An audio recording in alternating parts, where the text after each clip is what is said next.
নমস্কার। গল্পসঙ্গীর গল্পের আসরে আপনাদের সকলকে স্বাগত জানাই।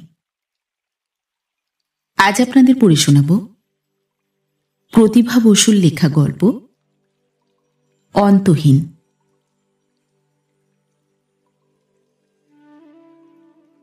হৃদয়টা মানুষের এক অজ্ঞাত রহস্য। যত বড় পণ্ডিতই তুমি হও না কেন, এখানে এসে তার চেয়েও বড় কোনো শক্তির কাছে তোমাকে নিচু হতেই হবে। এই সুদীর্ঘ ৩৮ বছর বয়সেও সুশান্তর মন আবার পূর্ণিমার চাঁদের মতো ভরপুর হয়ে উঠল। অনেক আকাঙ্ক্ষা আর অনেক দুঃখের অলিগলি পেরিয়ে এই এতদিনে একটু নিঃশ্বাস নিয়ে বসেছিল মাত্র। এর মধ্যেই হুড়মুড় করে এলো আবার ঝড়।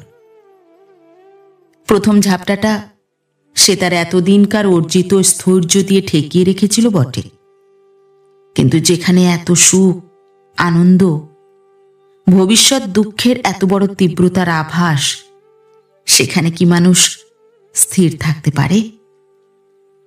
নিজেকে ভাসিয়ে দিয়ে এবার সে নিশ্চিন্ত হল। মনে মনে ভাবল, যা হয় হোক, আর পারি না। জীবনের আরম্ভটা মন্দ ছিল না। বিধবা পিসির অপর্যাপ্ত শাসন আর পিতার প্রচুর আদর দুটো মিলে তার জীবনে একটা ভারসাম্য স্থাপন করেছিল। মা বেচারা স্বামী আর ননদের ছায়া হয়েই দিন কাটাচ্ছিলেন। কাজেই পুত্রের প্রতি তার কোনো ভাবই প্রকট ছিল না। অল্প বয়সের প্রথম সন্তান, বরং কেমন একটা লজ্জা লজ্জা ভাবই ছিল যেন। 14 বছরের ছোট বড়, অনায়াসেই তারা ভাই বোন হতে পারত। কিছুকাল পর্যন্ত এ সংসারের সেই একমাত্র শিশু ছিল। একাদিক্রমে 5 বছর সুখ স্বাচ্ছন্দ্য ভোগ করবার পরে এলো একটি ফুটফুটে ছোট বোন। সুশান্ত হৃদয় যেন ভরে গেল। তার পরিপুষ্ট লাবণ্য ভরা ছোট বুকের মধ্যে তার চেয়েও অনেক ছোট একটি প্রাণীর পাখির মতো উষ্ণ আর নরম স্পর্শ তাকে শিহরিত করল। তার মুখচুম্বন করে এইটুকুটুকু সাদা মোমের মতো মসৃণ হাতে পায়ে গাল ঘষে ঘষে জীবনের চরম আনন্দের আস্বাদ পেল সে। এত ভালো লাগা যে পৃথিবীতে আছে তা কে জানত? তার পরের বছর আরো একটি, 2 বছর পরে আরো একটি, এমনি করে করে 15 বছরে 5টি ভাই বোনের দাদা হল সে। ততদিনে সে 20 বছরের যুবক। তার কালো কালো টানা চোখে সারা পৃথিবীর স্বপ্ন। মফস্বলের গণ্ডি ছেড়ে সে কলকাতা এসেছে। ছেলেবেলাকার শাসন কণ্টকিত ছাটা চুল এখন কুঞ্চিত হয়ে এসে নেমেছে কপালে। মোটা জিন কোটের পরিবর্তে বাঁকা গলা পাতলা পাঞ্জাবির তলা দিয়ে তার সুন্দর লাবণ্য ভরা বুকের আভাস পাওয়া যায়। কলেজের সহপাঠিনীদের দিকে তাকাবার অদম্য ইচ্ছাকে পর্যন্ত সে অনেকটা প্রশ্রয় দিয়ে ফেলেছে। কলকাতায় পড়তে আসার এইটাই ছিল পিসিমার সবচাইতে বড় আতঙ্ক। এত কষ্টে ভাইপোকে তিনি ওই ফ্রক পরা পাকা মেয়েগুলোর সংস্পর্শ থেকে বাঁচিয়ে রেখেছেন, এখন না ওই শাড়ি পরা ছুঁড়িগুলো বিগড়ে দেয়। নরেনবাবু বললেন, তোমার যত, শান্ত আমার তেমন ছেলে নাকি? আসলে শান্ত কিন্তু তেমনই ছেলে। মেয়েদের প্রতি ওর একটা সহজাত আকর্ষণ। পড়তে পড়তে ও অন্যমনস্ক হয়ে যায়। বড় বড় ঘন চুলে আঙুল চালাতে চালাতে কি যে মনে পড়ে, কাকে সে আকাঙ্ক্ষা করে বুঝে উঠতে পারে না। জানালা দিয়ে তাকিয়ে থাকে চুপ করে। ঝিরিঝিরি হাওয়া দিক কি অসম্ভব গুমোট হোক, সবটাই ওর কেমন অস্বাভাবিক ঠেকে। মনে হয় এমন তো আর হয়নি, আর তো এমন হবে না। হঠাৎ যেন মন কেমন করতে থাকে। মাথা নিচু করে অচেতনভাবেই বইয়ের পাতার উপর পেন্সিল দিয়ে সুন্দর সুন্দর মুখ আঁকে। তারপর সেই মুখের উপর নিজের মুখ রেখে চোখ বোঝে। সেই ছোটবেলায় 5 বছর বয়সের সময় বোনকে কোলে নেবার রোমাঞ্চের পুনরাবৃত্তি হয় তার বুকের মধ্যে। কিন্তু সত্যি বলতে জীবন্ত শরীরের প্রতি তেমন আকর্ষণ ওর নেই, বরং বেশ খানিকটা উদাসীনতা আছে। নিজের মধ্যেই ও সম্পূর্ণ। কেমন একটা উন্মনা আর ঝিমুনো ঝিমুনো ভাব, অতিরিক্ত নম্র, আর 5 জন থেকে আপনাকে আলাদা রাখার সহজ ক্ষমতা। এজন্যই কিনা জানি না, নাকি ওর সেই আশ্চর্য লাবণ্য ভরা বুকের আভাস আর 2 চোখের বিভরতাই অন্যদের ক্রমাগত ওর প্রতি আকৃষ্ট করে। চোখের তারার অস্বাভাবিক ঔজ্জ্বল্যও হয়তো এজন্য দায়ী। পুরুষের পায়ের পাতা আলোচনার যোগ্য নয়, কিন্তু ওর 50 ইঞ্চি লোটানো কোঁচার তলা দিয়ে স্যান্ডেল পরা 2টি পায়ের যে কোনো অংশই মেয়েদের চোখে পড়ুক না কেন, সত্যি সে চোখ সেখানে আবদ্ধ হয়ে থাকত। কি জানি কেন সে পায়ে একটু হাত ছোঁয়াবার দুর্লভ হতো তাদের। বিয়ে পড়বার সময় একটি মেয়ের সঙ্গে তার সামান্য প্রণয় সম্ভাবনা হয়েছিল। এবার বিশ্ববিদ্যালয়ে ঢুকে আর একবার হলো। বিজ্ঞানের কৃতি ছাত্র সে। প্রত্যেক পরীক্ষায় ফার্স্ট সেকেন্ড হতে হতে এখানে এসেছে। শোনা গেল ললিত কলাতেও তার অসামান্য দখল। মেয়েদের মধ্যে ফিসফিসানি উঠল এবং ছবি আঁকার সূত্র ধরি একটি মেয়ে অত্যন্ত কাছে এসেছিল তার। আর এই কাছে আসাই শেষ পর্যন্ত এমন একটা অবস্থায় দাঁড়ালো যে সেটা সুশান্তর পক্ষে সত্যি বিস্ময়ের হয়েছিল। স্ত্রী পুরুষে মেলামেশার এই চরম পরিণতি সম্বন্ধে সে সচেতন ছিল না। তার পক্ষে প্রার্থনার ছিল শুধু সঙ্গ মাধুর্য, দৈহিক সংস্পর্শ নয়। কিন্তু কোনো একদিন মেয়েটি মুখ ভার করে ছলছল চোখে বলল, এরকম করে আর কদিন চলবে? কেবল দূরে থাকা, কেবল। আশ্চর্য হয়ে সুশান্ত জবাব দিল, দূরে থাকা মানে? এ অসম্ভব। বুঝল সুশান্ত। বলল, তুমি কি চাও? কি চাই সে কি মুখ ফুটে বলতে হবে? সে চাও কি তোমারও না? আমি তো আর কিছু চাইনি। প্রতিদিন তোমার সঙ্গে দেখা হচ্ছে, ভালো লাগছে তোমাকে, তোমার সঙ্গে আমার একান্তই। চুপ করো, চুপ করো। তীব্রতায় মেয়েটির গলা রুক্ষ শোনাল। চুপ করে রইল সুশান্ত। দুর্নিবার অভিমানে মেয়েটির নিঃশ্বাস দ্রুত হল। রাগ আর হতাশা মিলিয়ে জল দেখা দিল তার চোখে। সুশান্ত মৃদু কণ্ঠে বলল, রাগ করলে? অস্ফুট গলায় জবাব এল, অপদার্থ। আমি তো বুঝতে পারিনি যে। মেয়েটি অক্ষম রাগে হাত তুলে বাধা দিল তাকে। তার ইচ্ছা করল ঠাস করে একটা চড় বসিয়ে দেয় গালে। আশ্চর্য, এমন নিরুত্তাপ পুরুষ মানুষ দিয়ে সে করবে কি? কত দিনের কত সুযোগও নষ্ট করেছে, কত দিনের কত প্রার্থনা ও ব্যর্থ করেছে। ও কি মানুষ? হঠাৎ মেয়েটি স্পষ্ট ভাষায় বলল, আমি তোমাকে বিয়ে করতে চাই। তুমি কি আমাকে নিয়ে খেলা পেয়েছ? এতটুকু হয়ে গেল সুশান্তর মুখ। বিয়ে? বিয়ে করবে কেন? আর খেলাই বা কি করল? বন্ধুতা কি অন্যায়? বলাই বাহুল্য, তারপর ছাড়াছাড়ি হতে ওদের আর সময় লাগেনি। কয়েকদিন সত্যিই খুব খারাপ লেগেছিল সুশান্তর। রাত্রিতে কতদিন ঘুম ভেঙে ওর মনে পড়েছে মেয়েটিকে। তারপর একদিন মুছে গেছে মন থেকে নিশ্চিহ্ন হয়ে। আসলে স্ত্রীলোকের সঙ্গে বন্ধুত্বটাও ওর বন্ধুতার পর্যায়েই আবদ্ধ থাকত। অন্যের চোখে এটা স্বাভাবিক ছিল না, কিন্তু দৈহিক সংস্পর্শের আকাঙ্ক্ষা ওর শূন্য ছিল। কেন কে জানে? এরকম একটা অস্তিত্বহীন প্রণয় নাকি সম্ভব? ক্রমে ক্রমে মেয়েরা ওকে দুর্নাম দিতে লাগলো। এটা যে তার একটা খেলা, একাধিক মেয়ে ভোগ করবার অপূর্ব কৌশল, এবং এর নামই যে দুশ্চরিত্রতা, এ বিষয়ে তাদের মধ্যে মতভেদ রইল না। এমনিতেই নানা দিক থেকে সে একটা আলোচনার পাত্র ছিল।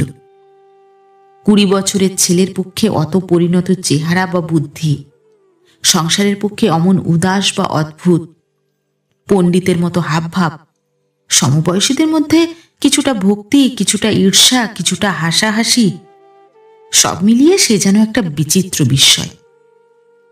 প্রফেসররাও তাকে যেন খানিকটা সমীহ করতেন। কিন্তু এই মেয়ে ঠকানো ব্যাপারটায় সবাই একটু আরাম পেল, তাকে খানিকটা নামাতে পেরে শান্তি পেল মনে। একটা মানুষ কেবলই জিতবে, কেবলই অন্য জগতের একটি উঁচু আসনের আদর্শ হয়ে থাকবে, এটা যেন ঠিক সহনীয় ছিল না। কাজেই একটা শান্তির হাওয়া বইল তাদের মনে। কাকের মুখে কথা ভাসে। শোনা গেল রাত 1টার আগে সে হোস্টেলে ফেরে না। শোনা গেল কোনো কোনো দিন নেশা করেও ফিরে আসে। কথাটা অবশ্যই একদিক থেকে মিথ্যা নয়। ভালো লাগলে সারা রাত গঙ্গার ঘাটেই সে বসে থাকে, চুপ করে তাকিয়ে থাকে জলের দিকে। নৌকোর ফাঁকে ফাঁকে আলো ছায়ার লীলা বেঁধে রাখে ওর মনকে। হাওয়া বইলে যখন সবাই জানালা বন্ধ করে, সে তখন অন্যমনস্ক হয়ে যায়। ডেকে তার সাড়া পাওয়া যায় না। চোখের তারার পাশে পাশে শিরাগুলো সব লালচে হয়ে ওঠে। কোনোদিন হয়তো কলেজে না গিয়ে সারাদিন ছবি আঁকে বসে বসে। আসলে মনের গড়নটাই তার আলাদা। লোকের আকর্ষণ উদ্রেক করে, কিন্তু নিজে সে ধরা ছোঁয়ার বাইরে। তার অত্যন্ত লাল আর সুদৃশ্য হাতের তেলোর দিকে তাকিয়ে কত মেয়ের বুক থরথর করে, আর সমবয়সী ছেলেরা ভালোবাসায় পড়ে। নিঃশব্দে হেঁটে হেঁটে যখন সে করিডোর পার হয়, পাশে পাশে ছেলেমেয়েরা কেমন একটা সান্নিধ্যের আকাঙ্ক্ষায় ব্যাকুল হয়ে ওঠে। দুর্নাম হলো তার, আর সেই দুর্নাম ছাত্রছাত্রীদের দেওয়াল ভেদ করে মাস্টারদের কানেও গেল। মাস্টারদের কুঞ্চিত কপালের রেখা থেকে পরিচিত মহলেও তা ছড়িয়ে পড়ল, এবং শেষ পর্যন্ত বাবার টেলিগ্রাম পেয়ে সে বাড়ি গেল। পিসিমার অন্ধকার মুখের দিকে তাকিয়ে প্রথমটা কিছুই বুঝল না। বাবার গম্ভীর মুখও তাকে বিস্মিত করল। নিভৃতে খবরটা দিলেন মা। তুই নাকি উচ্ছন্নে গেছিস? আমি? উচ্ছন্ন কি মা? কি জানি বাবু, ভাই বোনে তো কদিন থেকে রাত দিন এই জপছে। তোর বিয়ে ঠিক করেছেন ওরা। ও, সুশান্ত বুঝলো এবার কথার তাৎপর্য। তা বিয়েটা বুঝি এই রোগের ওষুধ? বোধ হয়। বিয়েতে যে মার সম্মতি নেই তা তার কথার সুর থেকেই বোঝা গেল। সুশান্ত জিজ্ঞাসা করল, তা তুমি কি ভাবো আমাকে? আমি? সস্নেহে হেসে মা মাথায় হাত রেখে বললেন, আমাকে তো ওরা ভাবতে শেখায়নি শান্ত। আমি কেবল তোকে ভালোবাসতেই পারি। এমন আবেগ ভরে মা কথাটা বললেন যে সুশান্তর অন্তর আপ্লুত হয়ে গেল। নিঃশব্দে মার হাত দুটো জড়িয়ে ধরল কেবল। গলার স্বর নিচু করে মা বললেন, আমার ইচ্ছা অনিচ্ছার তো কোনো মূল্য নেই, কিন্তু সত্যি বলতে এক্ষুনি তোকে বিয়ে দিয়ে হাত পা বাঁধতে আমার ইচ্ছে করে না।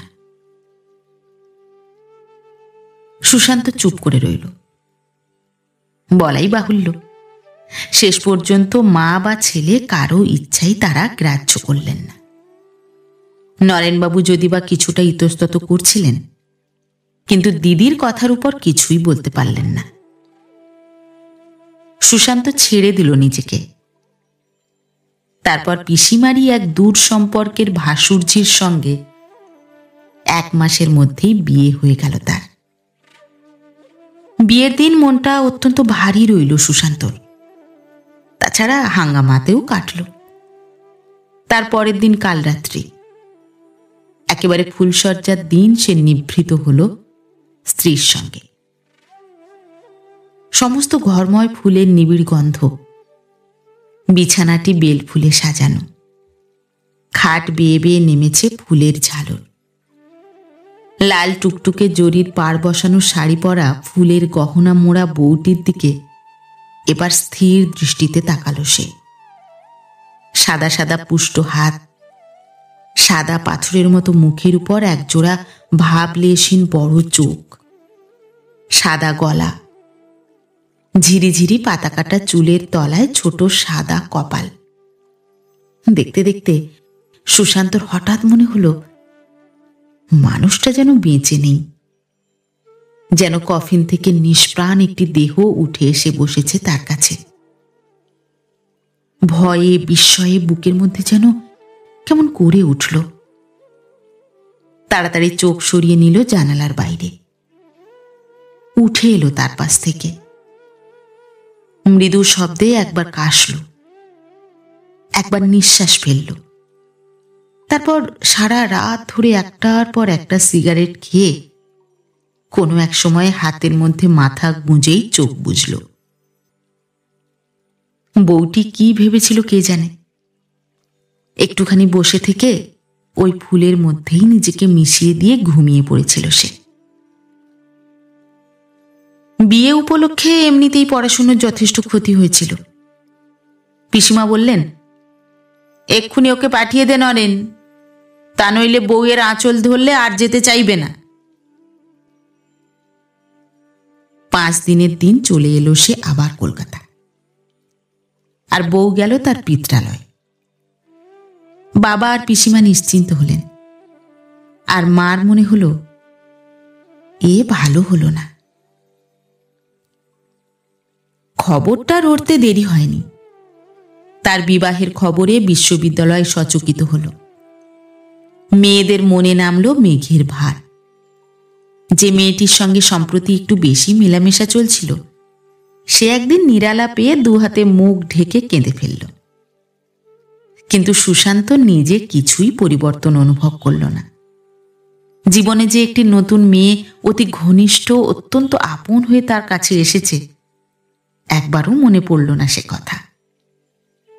আপন পরিচিত জীবনের সীমাতেই সে রইল আবদ্ধ হয়ে। তেমনি সে বিভোর হয়ে ছবি আঁকে। কখনো সারা রাত গঙ্গার ঘাটের নরম ঘাসের উপর বসে তাকিয়ে থাকে জলের দিকে। কৃষ্ণচূড়ার সমারোহে এখনো বিমুগ্ধ বিস্ময়ে বিশ্ব সংসার ভুলে যায়। কখনো বইয়ের অতলে ডুবে থেকেই নিঃশব্দ দিন কেটে যায় অলক্ষিতে।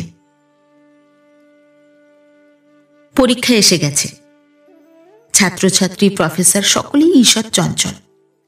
সুশান্তও মনকে একাগ্র করেছে বইয়ের পাতায়। সে যে ফার্স্ট হবে এ কথা সবাই জানে।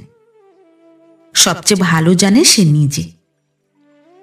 বিশ্ববিদ্যালয়ের বড় তরফে বলাবলি চলেছে তাকে নিয়ে। পরীক্ষার পরে স্কলারশিপ দিয়ে বিলেত পাঠানো হবে। উজ্জ্বল ভবিষ্যৎ ঝকঝক করতে লাগলো সুশান্তর চোখে। কিন্তু ঔজ্জ্বল্য এর জন্য নয় যে ভবিষ্যতে সে একজন খ্যাতনামা লোক হবে। ভাবি কাল তাকে চিরকাল মনে রাখবে, তা নয়। সমুদ্রের অকুল জল তাকে টানে। চিত্রতীর্থ ইটালির মাটিতে একদিন সে পা রাখবে, এ কথা ভাবলেও বুকের মধ্যে শিরশির করে তার। 2 চোখ ভরে দেখে নেবে সভ্যতার সব কেন্দ্রস্থল। যাবে প্যারিসে, যাবে বার্লিনে। তারপর ভাবনা তার বেশি দূর এগোয় না। বিহ্বল হয়ে একটা ভরা মন নিয়ে চুপ করে বসে থাকে কেবল। পরীক্ষার 10 দিন আগে সে চিঠি পেল তার বাবা মৃত্যুশয্যায়। পড়ার ক্ষতি হবে বলে তাকে জানানো হয়নি আগে। ভালো করে একটা চিকিৎসা পর্যন্ত করানো গেল না। তাকে দেখে মা কেঁদে ফেললেন। গা থেকে সমস্ত গহনা খুলে দিয়ে তার হাতের উপর হাত রেখে বসে রইলেন স্থবির হয়ে। কথা বেরোল না মুখ দিয়ে। বাবা দুর্বল হাতে সুশান্তকে টেনে নিলেন কাছে। কত আকাঙ্ক্ষার এই তাঁর প্রথম সন্তান। ভিতরে ভিতরে কত স্নেহ সঞ্চিত ছিল তার ওর জন্যে। ভবিষ্যতের কত আশা জড়ানো এই ছেলে। স্তিমিত গলায় বললেন, শান্ত, ওগুলো ফিরিয়ে দে তোর মাকে। আমার ডাক এসেছে। কেন মিছিমিছি সর্বস্ব খোয়াবি? বাবা, তুমি চুপ করো। চুপ করবার সময় তো হলো বাবা। বাবা, আমি তোমাকে কলকাতা নিয়ে যাব। অবুঝ হোস নে। আমি আজই সব বন্দোবস্ত করে আসব। নিউমোনিয়া আজকাল তো একটা ছেলে খেলা।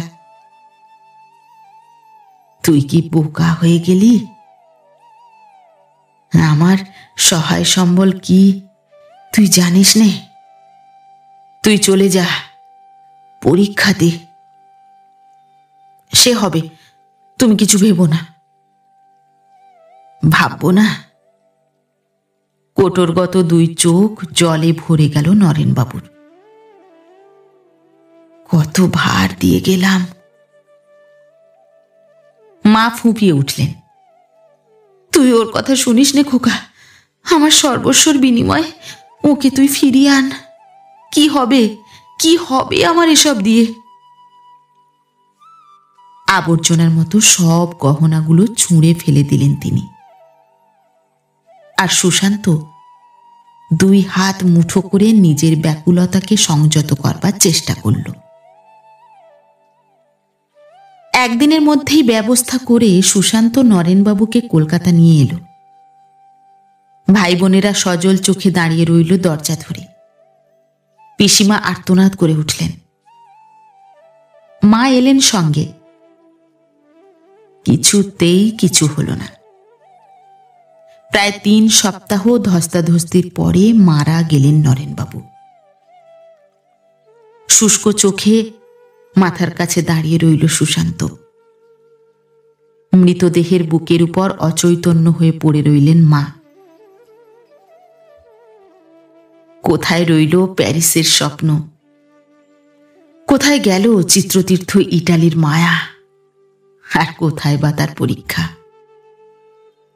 একটা ফুৎকারে যেন ঈশ্বর সমস্ত আলো নিভিয়ে দিলেন তার চোখ থেকে। সদ্য বিধবা মায়ের 2টি রিক্ত হাতের দিকে তাকিয়ে তার বুক একেবারে হু হু করে উঠল। গঙ্গা তীরে বাবাকে শেষ করে মাকে নিয়ে সে যখন ফিরে এলো, ছোট ছোট ভাই বোনেরা কান্না ভরা চোখে ঘিরে দাঁড়ালো তাকে। শীর্ণ বুকে করাঘাত হেনে আপন মৃত্যু কামনায় উচ্চস্বরে রোদন করতে লাগলেন পিসিমা। সুশান্ত আর সময় পেল না শোক করবার। তার পরিণত চেহারা দায়িত্বের গুরু ভারে আরো গম্ভীর হল। অসুখের সময় খবর দেওয়া হয়েছিল বউকে। শরীর খারাপের অজুহাতে সে এতদিন আসেনি। এবার তার বাবাই এলো তাকে সঙ্গে নিয়ে। বিয়ের 8 মাস পরে এই আবার স্ত্রীর সঙ্গে সুশান্তর প্রথম মিলন। কিন্তু অত্যন্ত উদ্ভ্রান্ত আর বিমর্ষ অবস্থায় দিন কাটছিল তার। আড়ালে আবডালে দেখা করবার মতো ইচ্ছা বা অবকাশ কিছুই তার ছিল না। দুশ্চিন্তার ভারে প্রপীড়িত মন। কি হবে, কি করে চলবে? মাথাটা একবার যেন কেমন করে ওঠে। কোথায় গেল তার আকাশচুম্বী স্বপ্নের জালবোনা? কে এমন করে ছিঁড়ে এনে ফেলল তাকে? এই সংসারের আবর্তে কিছু ভেবে যেন দিশে করতে পারে না। ভিতরে ভিতরে অতল জলে হাবুডুবু খায়। বাইরের চেহারা প্রশান্তিতে স্থির। সজল চোখে মা তাকিয়ে থাকেন অসহায়ের মতো। পিসিমা বিলাপ করেন, আর ভাই বোনেরা এর মধ্যেই তার উপর নির্ভর করতে আরম্ভ করেছে। শ্বশুর বললেন, কি করবে ভেবেছ? পরীক্ষাটা তো আর দেওয়া সম্ভব দেখছি না। না, তবে? সুশান্ত মাথা নিচু করে রইল। মুখ গম্ভীর করে শ্বশুর বললেন, নরেনবাবুর বোঝা উচিত ছিল যে এতগুলো ভার তোমার উপরে ফেলা ঠিক না। বিস্মিত চোখে শ্বশুরের দিকে তাকালো সুশান্ত। মৃত্যু কি কোনো আইন মানে? এত ফাইফুটুনি না করলেও চলতো। তার উপরে নির্ভর করেই আমি মেয়ে দিয়েছিলাম। এখন তো দেখছি ঢাকের বাদ্যির মতো সবই ফাঁকি। এত বড় পরিবার ফেলে গেলেন, অথচ খাবার সংস্থান রেখে গেলেন না। আহত হয়ে সুশান্ত বলল, অত্যন্ত অসময়ে গেলেন তিনি, নইলে। মৃত্যুর আবার সময় অসময় কি হে? ঈষৎ অসহিষ্ণু গলায় বলে উঠলেন শ্বশুর। সে যখন খুশি আসে, সেই জন্যই তো ব্যবস্থা করতে হয় আগে থেকে। নিজেকে সংযত রেখে সুশান্ত বলল, তা যখন নেই তখন কি করতে বলেন আপনি? সেসব ব্যবস্থা করতেই আমার আশা। মেয়ে দিয়েছি যখন দায়িত্ব অবশ্যই আমার। শ্রাদ্ধ শান্তি চুকে গেলে এদের সবাইকে তুমি দেশের বাড়িতে পাঠিয়ে দাও। সীতা আমার ওখানেই থাকবে যতদিন সুবিধা না হয়। তুমি নিশ্চয়ই জানো, আর যাই থাক, অর্থাভাব আমার নেই। ইচ্ছা করলে আমার কাপড়ের দোকানেও তুমি বসতে পারো। লগ্নি কারবারের ভারও আমি তোমার হাতে দিতে পারি। আর চাও তো চেষ্টা চরিত্র করে ঘুষ টুস দিয়ে একটা চাকরিতেও। বাধা দিয়ে সুশান্ত গম্ভীর গলায় বলল, কি করব তা আমি নিজেই স্থির করেছি। জামাইয়ের ঔদ্ধত্যে স্তম্ভিত হলেন ভদ্রলোক। অত্যন্ত অপমানিত বোধ করলেন। ততোধিক গম্ভীর হয়ে বললেন, তাহলে তাই করো। আমার এই প্রথম মেয়ে, তোমার অন্নাভাব তাকে আমি ভোগ করতে দেব না। বেশ তো, নিয়ে যাবেন তাকে। বেশ। দস্তুর মতো একটা বিরোধের আবহাওয়া নেমে এলো শ্বশুর জামাইয়ের মধ্যে। রাত্রে খাওয়া দাওয়া চুকে গেলে বউ ঘরে এলো। এ দুদিন সে শাশুড়ির ঘরে শুয়েছিল। আজ তিনি এ ঘরেই ব্যবস্থা করে দিয়েছেন। হ্যারিকেনের মৃদু আলোতে তার আবছা মূর্তির দিকে তাকিয়ে সুশান্ত বলল, এসো। দরজা বন্ধ করে সীতা কাছে এসে বসল। এই কমাসে সে অনেক বড় হয়েছে মনে হলো সুশান্তর। 16 বছরের মেয়েকে যেন 22 বছরের যুবতী মনে হয়। একটু চুপ করে থেকে সুশান্ত বলল, ভালো ছিলে? ছিলুম। আবার চুপচাপ। কেউ যেন কোনো কথা খুঁজে পেল না। অথচ এমনও মনে হলো না যে পরস্পর যেন পরস্পরের অস্তিত্বেই বিহ্বল হয়ে আছে। তারা যেন কত কালের মানুষ, কত কাল একসঙ্গে বসবাস করতে করতে পুরনো হয়ে গেছে, অবসন্ন হয়েছে। একটা নিঃশ্বাস পড়ল সুশান্তর। বলল, এই তো অবস্থা দেখছো, পরীক্ষাটাও দিতে পারলুম না। দুঃখ সইতে হবে তোমাকে। শ্বশুরমশাই কি টাকা পয়সা কিছুই রেখে যাননি? এতগুলো লোক কি তোমার ঘাড়ি? 16 বছরের তরুণী আর 22 বছরের যুবকের এই প্রথম দাম্পত্য আলাপ। স্ত্রীর কথায় একটু অবাক হলো সুশান্ত। এ ধরনের কথা সে আশা করেনি। বিছানা থেকে অর্ধেক উঠে বসে বলল, আমি তো ওদের সব, কার ঘাড়ে যাবে? আমার মা তবে ঠিকই বলেছিলেন। কি বলেছিলেন? খুব সহজ গলায় সীতা বলল, বুড়ো তো শুধু মরেই গেল না, মেরেও গেল। সেই জন্যই তো বাবা এলেন। বিস্বাদে ভরে গেল সুশান্তর মন। কথা বলতে ইচ্ছে করল না। আবার শুয়ে পড়তেই সীতা বলল, তুমি আমাকে এত মাসের মধ্যে একটাও চিঠি লেখনি কেন? সবাই তোমাকে নিন্দে করেছে।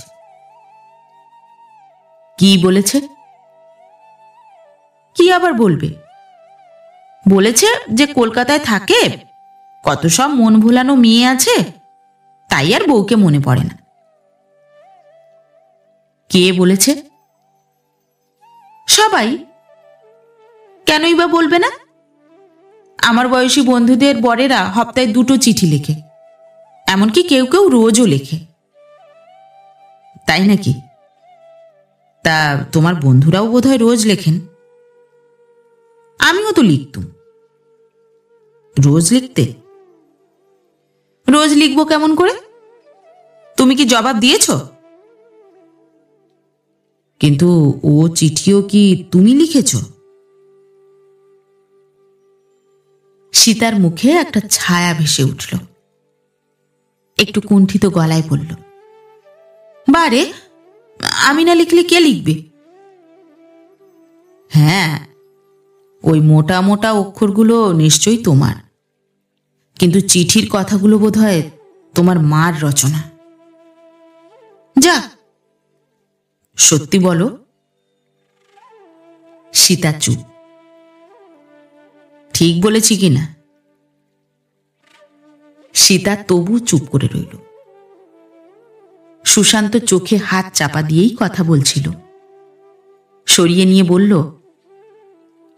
ওসব প্রাণের দেবতা টেবতা আর লিখো না, বুঝলে? একটা মানুষ আবার প্রাণের দেবতা হয় কেমন করে? এতক্ষণকার চুপ করা সীতা এবার লাফ দিয়ে উঠে বসল।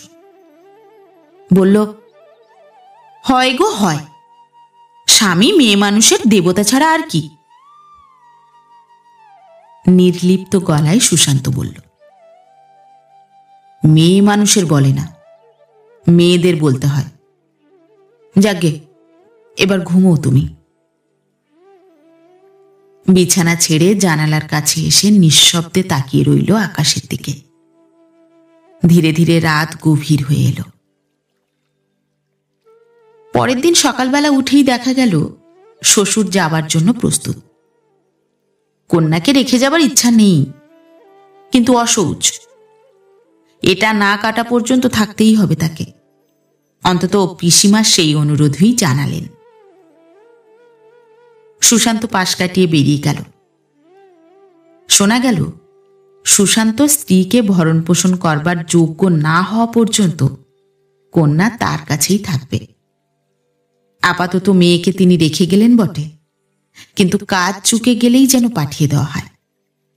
আর খরচ বাবদ পিসিমার হাতে 100 টাকার নোটও একখানা রেখে গেছেন। সুশান্তর মাথায় আগুন জ্বলে উঠল। 2 চোখের দৃষ্টি দিয়ে পিসিমাকে সে দগ্ধ করে দিয়ে 100 টাকার নোটটি হাতে নিয়ে বেরিয়ে গেল তক্ষুনি। মানি অর্ডার করে ফেরত পাঠিয়ে শান্ত হল। 2000 টাকার একটি লাইফ ইন্স্যুর ছাড়া নরেনবাবু আর কিছুই রেখে যেতে পারেননি। গেলেনও অসময়। তাছাড়া এত বড় পরিবার প্রতিপালন করে আর উদ্বৃত্তও থাকতো না কিছু। সুশান্ত মানুষ হবে, বড় হবে, এই আশাটাই মস্ত নির্ভর ছিল তার জীবনে। সাধ্যের অতিরিক্তও তিনি ব্যয় করেছেন তার পিছনে। পারিবারিক কোনো অস্বাচ্ছন্দ্যই তিনি পছন্দ করতেন না। ছেলেপুলের খাওয়া থেকে শুরু করে জামা কাপড় আবদার সবই তিনি অম্লান বদনে স্বীকার করে নিতেন। স্ত্রীর প্রতিও তার অসীম যত্ন ছিল। মাঝে মাঝে দিদির মুখ ঝামটা শুনতে হতো বটে, কিন্তু তবু তিনি হাত গুটাতে পারেননি। অতএব পিতার বিরাট রিক্ত পরিবার নিয়ে 20 বছরের কাঁচা মাথায় 50 বছরের দায়িত্বে সুশান্ত নীরবে মাথা নিচু করল সংসারের উদ্যত দণ্ডের তলায়। মনকে সে বেঁধে নিল শক্ত করে। তারপর শ্রাদ্ধ শান্তি চুকিয়ে সকলের যথারীতি ব্যবস্থা করে ধার দেনা মিটিয়ে তার হাতে রইল মোট 300টি টাকা। টাকার দিকে তাকিয়ে মার চোখে ধারা নামল। নিঃশব্দে তার কাঁধের উপর একখানা হাত রেখে সুশান্ত বলল, আমিই তো আছি মা। আগের মতোই রইল সব ব্যবস্থা। 200 টাকা মার হাতে রেখে 100 টাকা নিয়ে ফিরে এলো সে কলকাতায়। অভ্যস্ত শারীরিক আরাম থেকে বিচ্ছিন্ন করে ফেলল নিজেকে। কতগুলো মুখ হাঁ হয়ে আছে তার দিকে। টাকা চাই, টাকা চাই, এই হলো তার একমাত্র মূল মন্ত্র। যে করেই হোক করতেই হবে কিছু, নিতেই হবে যে কোনো কাজ, যদি বিনিময়ে পাওয়া যায় অর্থ। প্রতিভা আর বুদ্ধি রইল পিছনে পড়ে। উদয়াস্ত ছোটাছুটি করতে লাগলো উদ্ভ্রান্তের মতো। অন্তত মাসের শেষে 100 টাকা তো তার দরকার। নিজের স্ত্রী, বাবার স্ত্রী, পিসেমশাইয়ের স্ত্রী, আর একান্ত অসহায় সেই ছোট ছোট 5টি ভাই বোন। খরচ কি কম? দিকবিদিক ঘুরে বেড়াতে লাগলো একটি চাকরির সন্ধানে। খাওয়া নেই, ঘুম নেই। দেখতে দেখতে মানুষটি যেন একেবারে বদলে গেল। মাথার অবিন্যস্ত ঘন চুল পাতলা হয়ে গেল। ফুটো হলো জামা জুতো, মসৃণ ত্বক ধূসর হলো রুক্ষতায়। এদিকে 3 মাস মা চুপ করেছিলেন, কিন্তু আর পারলেন না। সকালবেলা ধারের দোকানে চা প্রত্যাখ্যাত হয়ে ফিরে এসে সুশান্ত একখানা মোটা সোটা চিঠি পেল তাঁর। পিসিমা বাতের ব্যথায় শয্যাশায়ী, মালিশ কিনবার পয়সা কই। ছোট ছেলেটা জ্বরে ধুঁকছে 7-8 দিন। তার আগে বড় মেয়ে ইনফ্লুয়েঞ্জায় ভুগে উঠল। স্কুলের মাইনে বাকি 2 মাসের। তারা নাম কাটতে চায়। দোকানি ধার দেয় না, উপরন্তু কথা শোনায়, ইত্যাদি ইত্যাদি। তার উপরে বৌমার মুখ ভার। এই কষ্ট সে সইতে রাজি নয়। বাপকে লিখেছে নিয়ে যাবার জন্য। ঝি চাকর তিনি উঠিয়ে দিয়েছেন। ছোট একটা অল্প ভাড়ার বাড়িও দেখে রেখেছেন। কিন্তু তা হলেও তো। চিঠিটা ঝাপসা হলো সুশান্তর চোখে। চোখের কোণে দুশ্চিন্তার কালো রেখাটা আরো একটু ঘন হলো। খানিক বসে রইল চুপ করে। তারপর নিঃশ্বাস নিয়ে তাকালো সে বাইরের দিকে। সঙ্গে সঙ্গে চোখ তার নিবদ্ধ হলো আকাশের উপর। কি সুন্দর! স্বপ্নে ভারাতুর হয়ে উঠল চোখ। আশ্চর্য! আকাশ এত নীল, এত সুন্দর, আকাশে এত শান্তি। কদিন থেকেই একটা প্রাইভেট টিউশনির কথা ভাবছিল সুশান্ত। ইতিমধ্যে কমাস একটা স্কুল মাস্টারিও করছিল, কিন্তু মাসের শেষে তা থেকে যে কটা টাকা উপার্জন হয় তা এতই অকিঞ্চিতকর যে নানা দিক ভেবে সেটা সে ছেড়ে দিয়েছে। তার চাইতে সে সময়টায় ছবি আঁকলে তার উপার্জন বেশি হবে, অথচ কাজও খানিকটা মনের মতো। খানিকটা এই জন্য যে সব ছবি তো কোনো না কোনো বিশেষ কাজে ব্যবহৃত হওয়ার জন্য আঁকা। একেবারে মনের মতো আঁকার তার অবসর কই। প্রাইভেট টিউশনি করতে কোথায় যেন তার আত্মসম্মান ক্ষুণ্ণ হয়। বাড়ি বাড়ি ঘুরে ঘুরে ছাত্র পড়ানো বা ছবি আঁকায় তালিম দেওয়া কিছুতেই ভালো লাগে না তার। কিন্তু ভালো মন্দ বা মান সম্মানের তো আর প্রশ্ন নেই তার জীবনে। ঘন ঘন টাকার তাগাদা আসছে মার কাছ থেকে। ছোট বাড়িতে গিয়ে সমস্ত কাজ নিজের হাতে তুলে নিয়ে ছেলে মেয়েদের জামা জুতো সংক্ষেপ করে কিছুতেই তো কিছু হচ্ছে না, কেবলই বাড়ছে ধার। এরপরেও কি মান আর সম্মান, ভালো লাগা আর মন্দ লাগার প্রশ্ন উঠতে পারে? মন স্থির করে ফেলল সে।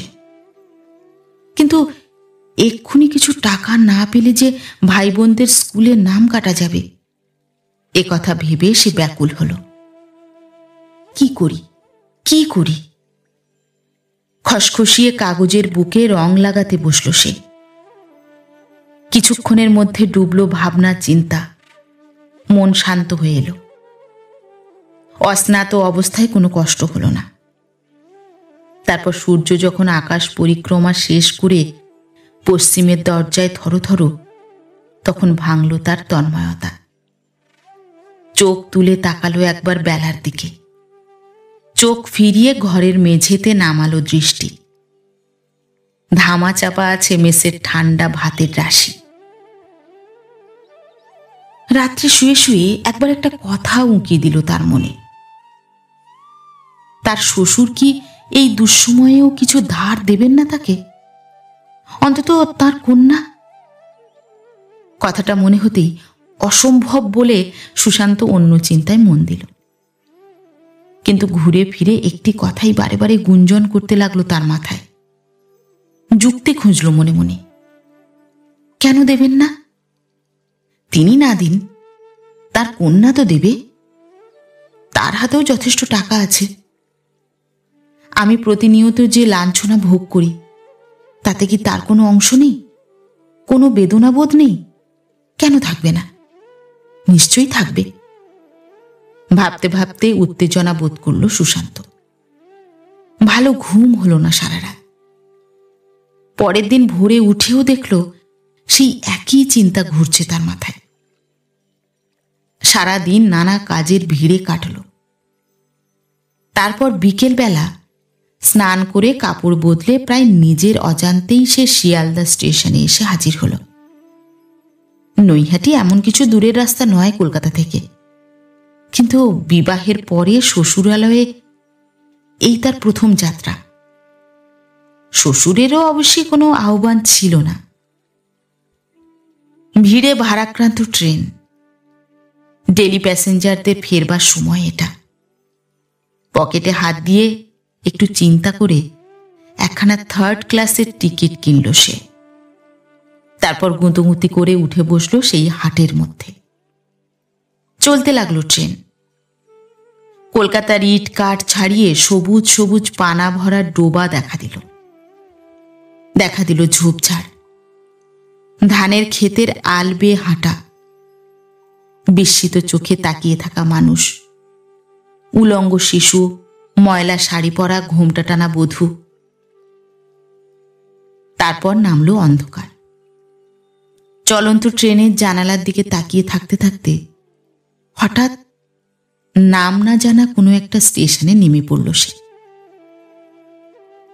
তাকে নামিয়ে আধ মিনিটের মধ্যেই হুস হুস করে যখন আবার ছেড়ে দিল ট্রেন, একটা নিশ্চিন্ত নিঃশ্বাস নিয়ে চোখ ফিরিয়ে সে স্টেশনের নামটা পড়তে চেষ্টা করল।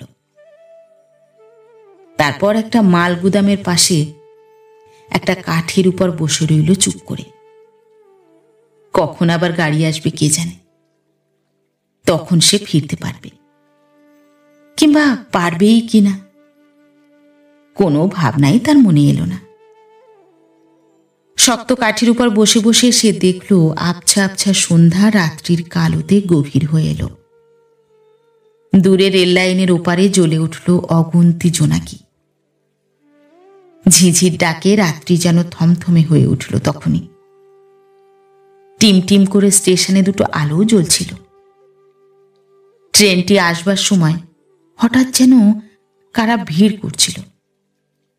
ট্রেনটা চলে যেতেই আবার তারা মিলিয়ে গেল কোথায়।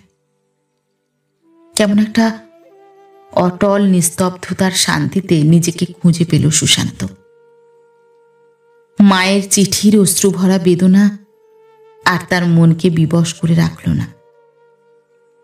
কোনো দুর্বল মুহূর্তে শ্বশুরের কাছে সাহায্য প্রার্থনার দাবি, স্বামী দরিদ্র বলে যে স্ত্রী সুখভোগের লিপ্সায় পিত্রালয়ে চলে যায় তার কাছে দুঃখের আবেদন, এ থেকে মুক্তি পেল সে।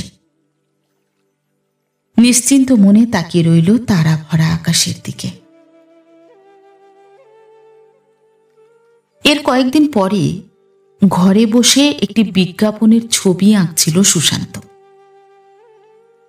ভেজানো দরজাটা ঈষৎ ফাঁক করে এক ভদ্রলোক মাথা গলালেন ভিতরে। তারপরেই আনন্দিত কণ্ঠে বলে উঠলেন, এই তো। শব্দ করে দরজাটা সম্পূর্ণ খুলে দিয়ে নিজে ঢুকলেন। পিছনে তাকিয়ে বললেন, এসো। সচকিত হয়ে চোখ তুলল সুশান্ত। ভালো করে না তাকিয়েই অবাক হয়ে প্রশ্ন করল, কে? আমি হে আমি। তুমি কোথায় ডুব মেরেছিলে এতদিন? কত খোঁজ করে। এইবার সেই কণ্ঠস্বর গিয়ে হাতুড়ির ঘা মারল সুশান্তর বুকের ভিতর। মাস্টারমশাই। দ্রুত পায়ে উঠে দাঁড়িয়ে নিচু হয়ে পায়ের উপর হাত রাখল সে। পিছনে মিসেস চ্যাটার্জির দিকে তাকিয়ে আবেগে চোখ জলে ভরে গেল। ডক্টর চ্যাটার্জি বললেন, আজকেই একটি ছাত্রের মুখে খবর পেলাম তুমি এখানে আছো। এই দেখো, ইনিও এলেন তোমাকে দেখতে। তারপর ব্যাপার কি বলো তো? জবাব দিতে গিয়ে একসঙ্গে এক সমুদ্র কথা ভিড় করে উঠল তার বুকের মধ্যে। কত আশা, কত আকাঙ্ক্ষা, কোথায় কোথায় গেল সব? বিজ্ঞানের শ্রেষ্ঠ ছাত্র, বৈজ্ঞানিক চ্যাটার্জির প্রিয়তম শিষ্য সুশান্ত, কোথায় কোথায় সে? সংসারের নিষ্পেষণে বিচূর্ণ এই যে মানুষটা এতক্ষণ ধরে বিজ্ঞাপনের জন্য চুল এলানো স্তন্যদাত্রী বিগলিত মায়ের ছবিতে রং দিচ্ছিল, তার সঙ্গে কোথায় তার যোগসূত্র? খানিকক্ষণ মুখ দিয়ে সে কথা বার করতে পারল না। কতদিন পরে সে দেখল এদের সস্নেহ মুখশ্রী যেন মুহূর্তে ফিরিয়ে আনলো তার পুরনো দিন। যেসব দিনের তিলতম স্মৃতিও সে মুছে দিতে চেয়েছিল মন থেকে, তা যেন একেবারে ঝলমলে হয়ে উঠল সূর্যালোকের মতো। ব্যস্ত বিব্রত হয়ে দুহাতে খাটের উপরকার রং, তুলি, বই আবল তাবল সব সরিয়ে ফেলে অসহায় গলায় বলল, কোথায় যে বসতে দেব আপনাদের? এই তো আমার ঘর, সুন্দর ঘর। সস্নেহে মিসেস চ্যাটার্জি বললেন, তুমি যে বৈজ্ঞানিকের চেয়ে শিল্পী বেশি, তারই প্রমাণ এই ঘর। মৃদু হাস্যে মাথা নিচু করল সুশান্ত। নানা উপলক্ষে তাকে কত যেতে হয়েছে এদের বাড়িতে। এই ভদ্রমহিলার সযত্ন মার্জিত ব্যবহারে কতবার সে মুগ্ধ হয়েছে, কিন্তু তার অদর্শনে তাঁরা যে কখনো এমন করে কাছে আসতে পারেন এ কথা সে কল্পনাও করেনি। নিজের ভাগ্যের জন্য অদৃশ্য দেবতার কাছে সে কৃতজ্ঞতা জানাল। একটু পরে মুখ তুলে বলল, আমার যাওয়া উচিত ছিল। ডক্টর চ্যাটার্জি বললেন, আমরা তো ভাবছি হঠাৎ তোমার কি হলো। তোমার বাবার মৃত্যু সংবাদ পেয়েছিলাম, কিন্তু তার জন্য তুমি যে পরীক্ষাটাও দিতে পারবে না তা ভাবিনি। তুমি আমার অনেক আশা আকাঙ্ক্ষার আশ্রয় ছিলে। তোমার মতো ব্রিলিয়ান্ট ছাত্র আমি আমার 25 বছরের শিক্ষকতায় দেখিনি। মিসেস চ্যাটার্জি বললেন, তা ও বছর না হয় গেছে, পরীক্ষাটা তো তুমি এবছরও দিতে পারতে। নিঃশ্বাস ফেলে সুশান্ত বলল, সে আর হয় না। কেন? কি তোমার এমন অসুবিধে? সব তো তোমার প্রস্তুতিই ছিল। আমি কেমন করে বোঝাবো যে কতগুলি প্রাণী একমাত্র আমাকে নির্ভর করেই বেঁচে আছে? আমার পক্ষে পরীক্ষার কথা এখন স্বপ্ন। ডক্টর চ্যাটার্জি মাথা নেড়ে বললেন, শুনেছি কিছু কিছু, কিন্তু তোমার বাবা কি কিছুই রেখে যাননি? মিসেস চ্যাটার্জি বাধা দিয়ে বলে উঠলেন, অন্তত একটা বছরও চলতে পারে এমন কিছু। অত্যন্ত কুণ্ঠিত গলায় সুশান্ত বলল, অত্যন্ত অসময়ে গেলেন। তাছাড়া কথা শেষ না করেই সে চুপ করল। একটু চুপ করে রইল সকলেই। ডক্টর চ্যাটার্জি বললেন, তুমি তো আমার কাছেও থাকতে পারো। এই মেসটা তত ভালো দেখছি নে। ভালো মন্দ ছেড়ে দিলেও তুমি যদি আমাদের ওখানে গিয়ে থাকো, আমরা খুবই খুশি হই। মিসেস চ্যাটার্জির গলায় আন্তরিকতা ফুটে উঠল। আমার পক্ষেও তো সেটা কম সৌভাগ্যের নয়, কিন্তু কিন্তু কি বাবা, আমি তোমার মায়ের মতো। আমার কাছে তোমার তো সংকোচের কারণ নেই। ডক্টর চ্যাটার্জি সম্পূর্ণ অনুমোদন করলেন স্ত্রীর কথা। বললেন, তুমি বোধহয় জানো না যে আমার ছেলেটি মাসখানেক যাবৎ বিলেতে গেছে। এর মন আর টিকছে না বাড়িতে। কদিন থেকে ক্রমাগত তোমার কথা বলছিলেন ইনি। আর ভাবছি ওখানে গেলে হয়তো কিছু কিছু পড়াশুনোও হবে তোমার। আমি তো আছি। সুশান্ত কি বলবে? এই অযাচিত ভালোবাসার কি কোনো তুলনা আছে? এখানে কি আত্মসম্মানের প্রশ্ন তুলে এদের অসম্মান করবে? দুই একবার আপত্তি জানিয়েই সে রাজি হতে বাধ্য হল। মিসেস চ্যাটার্জি বললেন, আমার মেয়েকে কিন্তু পড়াতে হবে। লেখাপড়ায় সেও খুব ভালো। আইএসসি দিচ্ছে সামনের বছর। একটা যে কিছু বিনিময় করতে পারবে, এই কথাটা ভেবে সুশান্ত খুব লাঘব বোধ করল। খুশি হয়ে বলল, নিশ্চয়ই। পরের দিনই মেসের পর্ব চুকিয়ে একরাশ তুলি আর ছবির কাগজ বুকে করে উঠে এলো সে চ্যাটার্জির বাড়িতে। মেসের বাচ্চা চাকরটা ছলো ছলো চোখে কাছে এসে দাঁড়াল। বদমেজাজি ঝিটা বিষণ্ণ হয়ে তাকিয়ে রইল মুখের দিকে। ঠাকুর এসে মুখ নিচু করল। মমতায় বুক ভরে গেল সুশান্তর। ব্যাগের মুখ খুলে উপুর করে ঢেলে দিল তাদের হাতে। তারপর দ্রুত পায়ে নেমে এলো রাস্তায়। যাবার সময় সায়েন্স কলেজটার পাশ দিয়ে ইচ্ছে করেই ঘুরে গেল সে। কত মধুর সকাল, কত বিনিদ্র রাত্রি কেটে গেছে তার এখানে কাজ করতে করতে। সাফল্যের আভায় উদ্ভাসিত চ্যাটার্জির প্রতিভাদীপ্ত মুখের দিকে তাকিয়ে কত সময় ভক্তিতে শ্রদ্ধায় আপ্লুত হয়ে উঠেছে তার মন। অনেকদিন পরে বড় ভালো লাগলো তার। একটুখানি সময়ের জন্য অভাব অভিযোগ মুছে গেল মন থেকে। মিসেস চ্যাটার্জি হাসি মুখে দরজা খুলে দিলেন। তাঁতের আটপৌরে শাড়ি আর ব্লাউজে যেন তাকে আরও কাছের মানুষ বলে মনে হলো আজ। তার পিছনে পিছনে তার মেয়েও এসে দাঁড়ালো। এর আগে যতদিন সে এসেছে অতিথির মতো, আর আজ এলো সে ঘরের ছেলে হয়ে। তাই মা মেয়ের যুক্ত অভ্যর্থনা নিতান্ত আপনজনের মতো অভিনন্দিত করল তাকে। চকিতে একবার মেয়েটির দিকে তাকিয়েই চোখ নামিয়ে নিলে।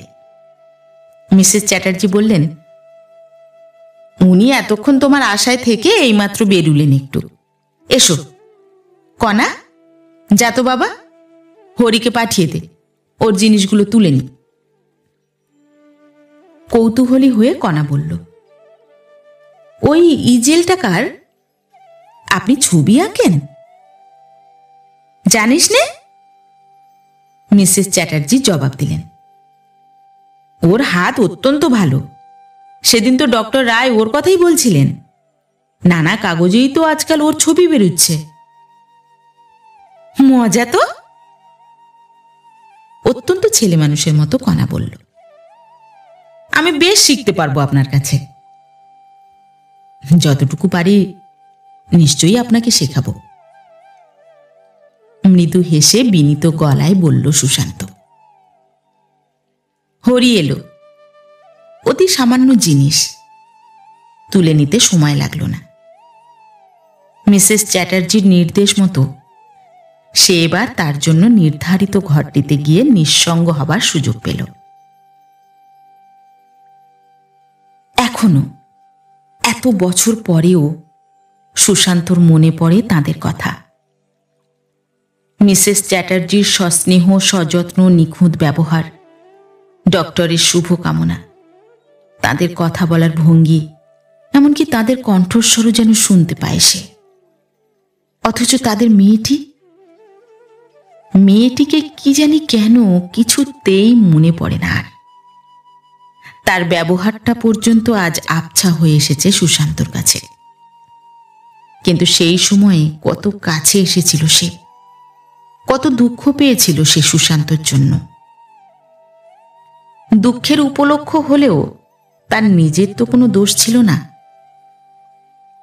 মন দিয়ে পড়িয়েছে তাকে, ছবি আঁকা শিখিয়েছে, তার পরীক্ষার সময় অক্লান্ত পরিশ্রম করে নিজের শরীর পর্যন্ত খারাপ করে ফেলেছিল।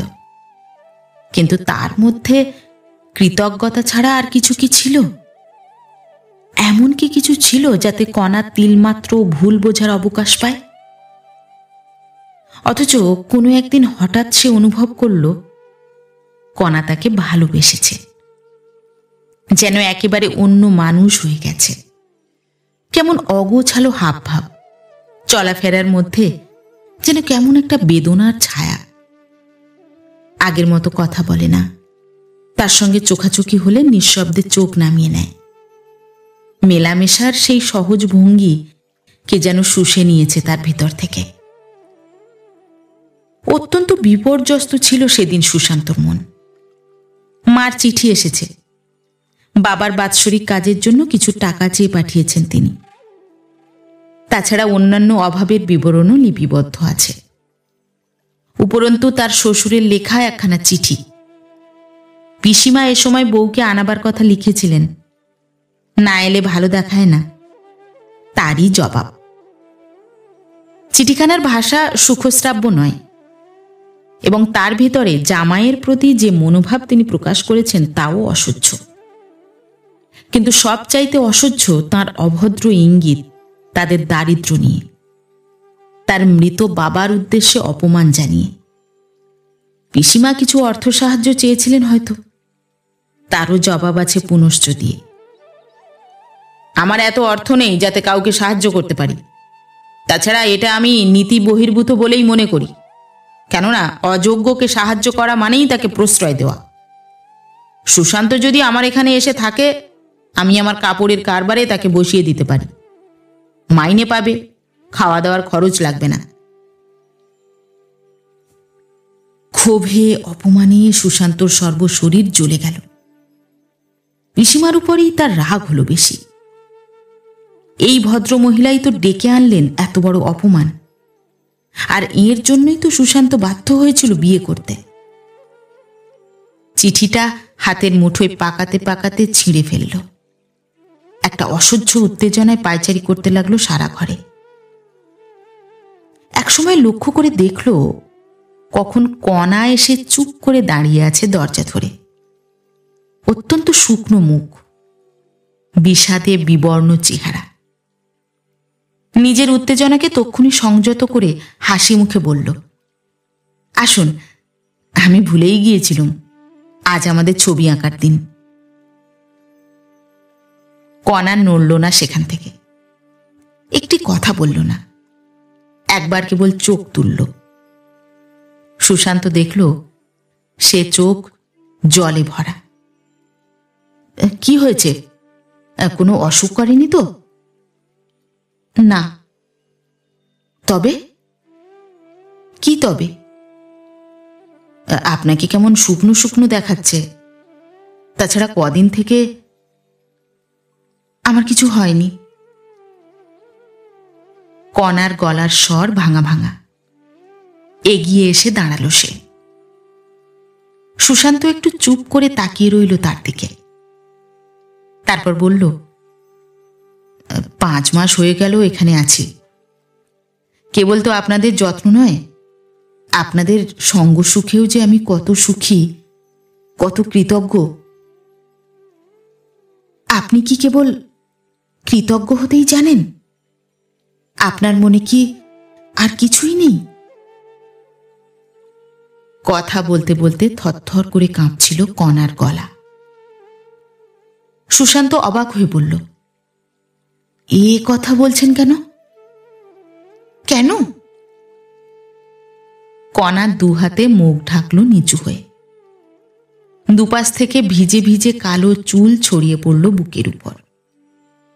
সুশান্ত স্তব্ধ হল। নির্জন দুপুর, নিরালা ঘর, বুকের মধ্যে যেন কেমন ছমছম করে উঠল তার।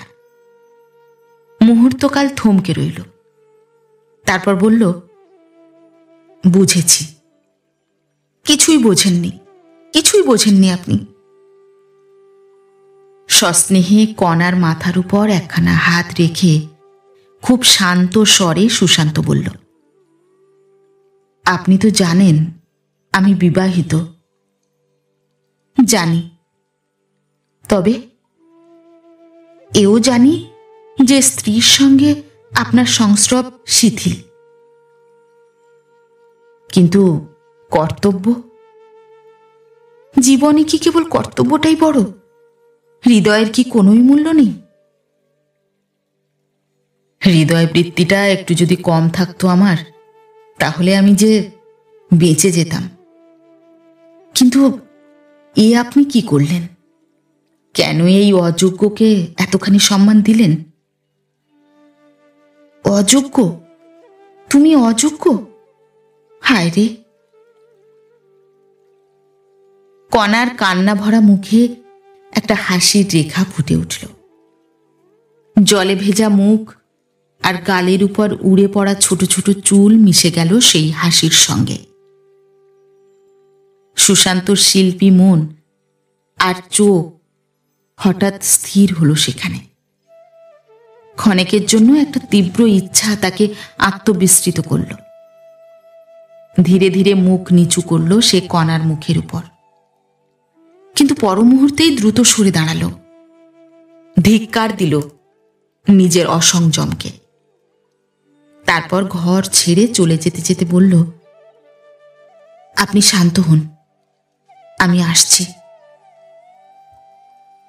তারপর দুদিন পর্যন্ত ভারী উদ্ভ্রান্ত হয়ে রইল সুশান্ত। কি যে করবে, কি যে করা উচিত, কিছুই ভেবে পেল না।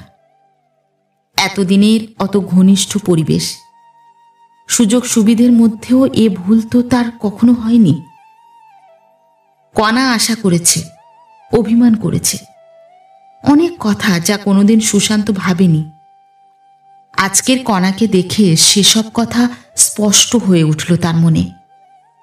কতদিন কণার চোখে একটা তীব্র বেদনার ছায়া ছড়িয়ে পড়তে দেখেছে সে, অথচ কেন, সে প্রশ্ন কোনোদিন মনে ওঠেনি তার।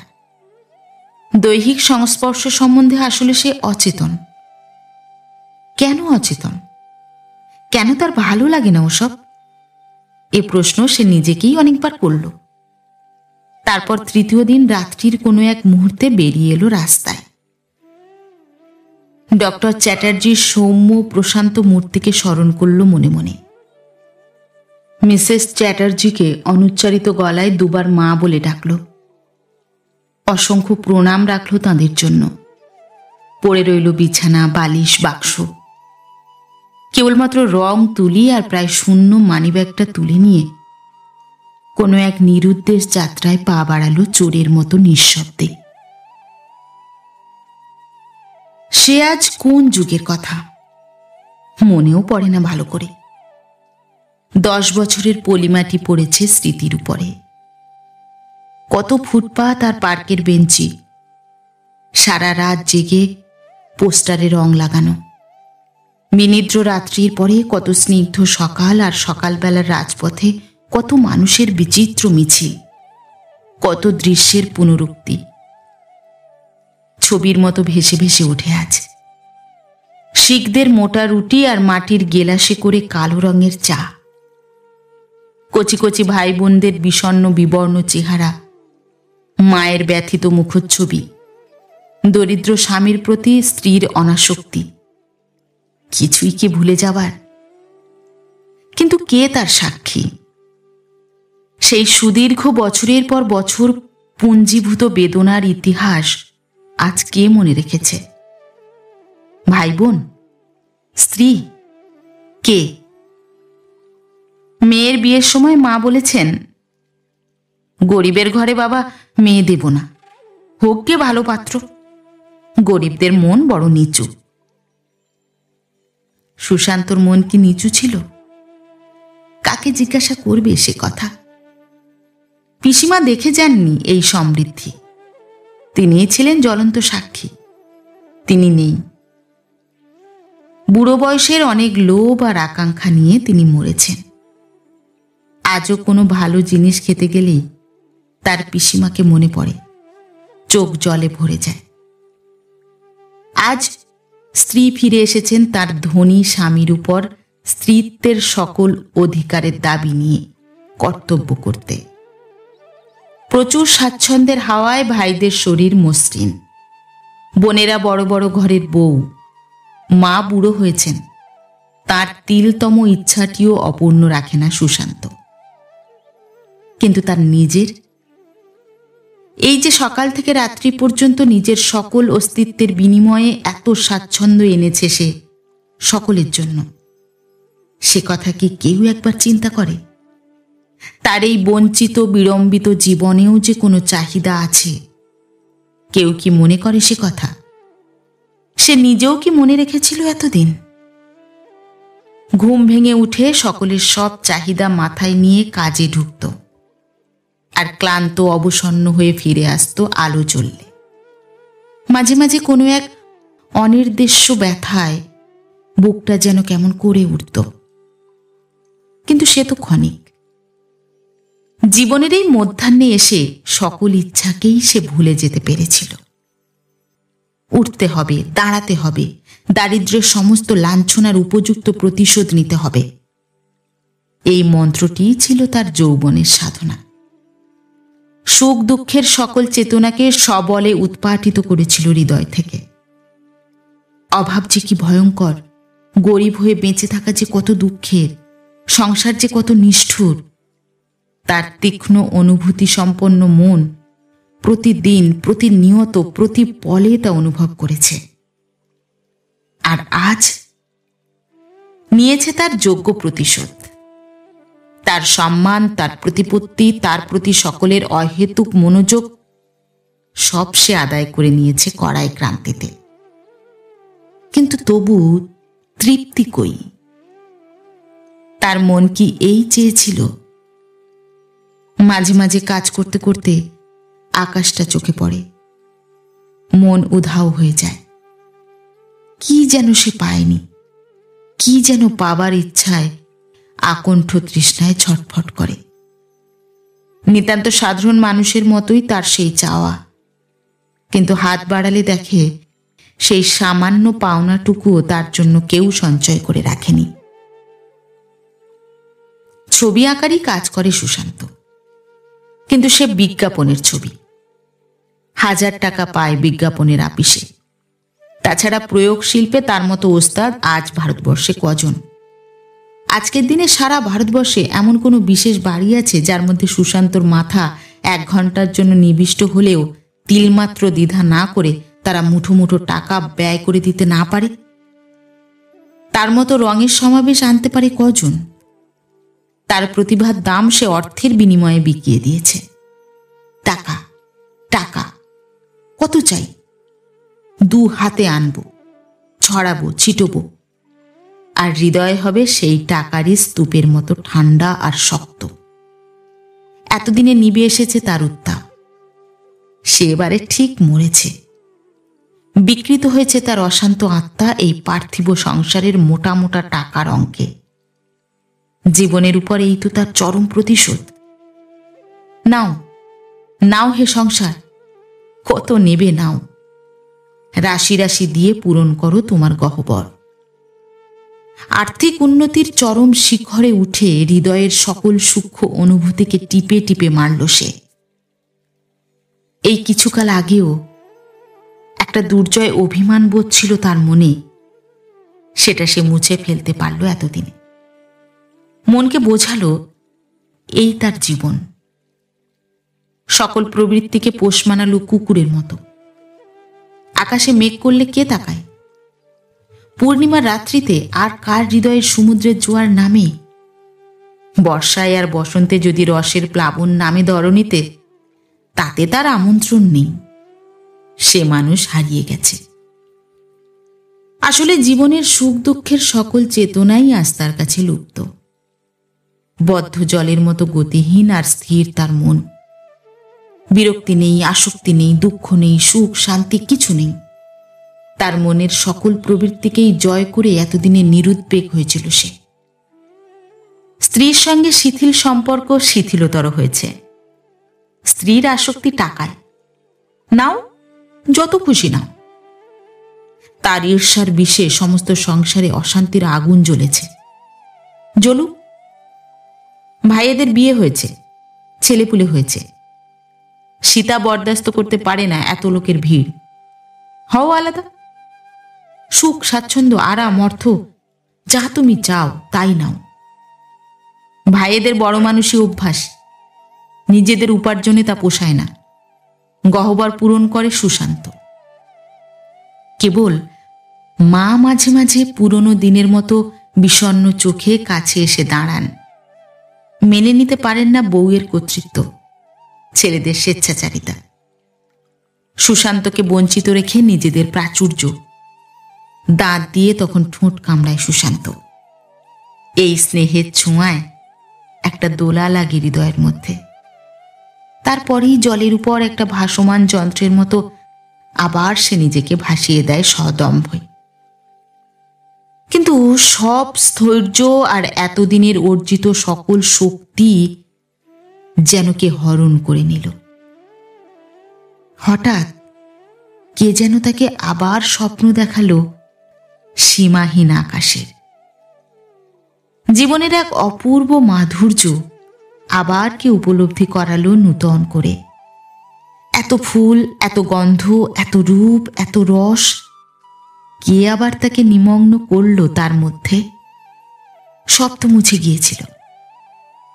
আবার কেন ঘুম ভাঙল? আবার কেন ঝংকৃত হয়ে উঠল হৃদয়ের সকল তন্ত্রী? কেন বেজে উঠল সুরের আঘাতে? এই যে বন্যা।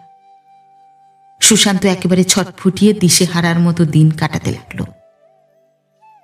কত মেয়ের পদক্ষেপে তার জীবন কতবার পুষ্পিত হয়েছে। কত মেয়ের চোখের জল তাকে বিচলিত করেছে। তাকে কেন্দ্র করে চলেছে কত পরিভ্রমণ। আর কি নির্লিপ্ততায় সে তা পরিত্যাগ করেছে অনায়াসে। কিন্তু আজ এ কি হলো তার? জীবনের মধ্যাহ্নে এসে কার দেখা পেল? ওই স্তব্ধ সমুদ্রে কেন এলো এই প্রচণ্ড জোয়ার?